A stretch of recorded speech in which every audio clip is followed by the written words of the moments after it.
Hello everybody, myself Jyoti and आज का topic है nuclear fusion energy production in stars. So may be you have might have studied in your school की what is fusion. when four hydrogen atoms they combine to give helium, and along with that large amount of heat energy or energy is evolved. So this is the picture what we have about nuclear fusion. But nuclear fusion, it is quite different from what we have this picture in mind. So, what is fusion? The process of combining two lighter elements together is called fusion. That is how we remember fusion. The English astronomer Eddington has shown as early as 1920 that fusion of four hydrogen atoms into one atom of helium would release about 7 MeV per nucleon, that is in total 28 MeV energy. And this work started the process of understanding the energy given by stars, in particular by the sun. But actual process of natural fusion, it is not this simple. So there is a CNO cycle. So the CNO cycle refers to carbon, nitrogen, oxygen cycle, a process of stellar nucleosynthesis in which stars on the main sequence fuse hydrogen into helium via a six-stage sequence of reactions. So the nuclear fusion is not like the four hydrogen atoms combined to form one helium. It is not that simple. Carbon is involved, nitrogen is involved, oxygen is involved, and there are six reactions. And at the end, if you combine the six reactions, you get the simplified version of it, which is like four hydrogen atoms combined to form a helium. So how is the sequence of the reactions? First is carbon 12 nucleus. It captures a proton and emits a gamma ray producing nitrogen 13. See, this is the first reaction. So carbon C12, it combines with proton, it produces 7 and 13, and along with that gamma rays are emitted. Then this N13, it undergoes decay, it produces carbon 13, C13, it emits beta positive decay, and we know that always with emission of beta positive we have neutron which is associated with it. This we have studied when we have studied beta decay. Then C13, it again captures one proton. We get N14. Along with that, gamma rays are emitted.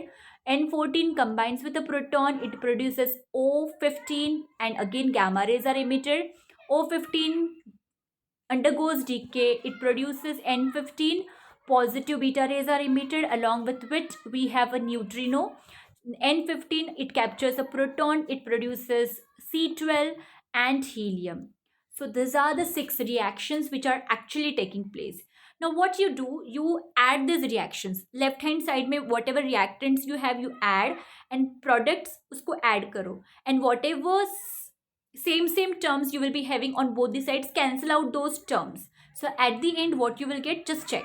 So pause the video here itself, try it out yourself. Left hand side में सारे जो है reactants उनको add करो, right hand side में add करो, दोनों side में whatever common will be there, that you cancel and find out what you get. So if you will do that, you will be like, I have added all the reactants here, I have added all the products over here. Now C12 is here and C12 it is here also, so it will cancel. Then N13 is here, N13 must be here somewhere, yeah, here, so this will cancel. C13 will cancel with C13, that way. So you cancel out the same terms. So what you will get at the end, C, N, O, these terms will get cancelled, and you will get four hydrogen atoms, that is giving 2 helium plus 2 positrons plus whatever gamma rays and all they are emitted. The total energy carried by them, it is of the order of 24.7 MeV. So here these are the two positrons. Two positrons, when they combine, they annihilate and give another 2 MeV of energy.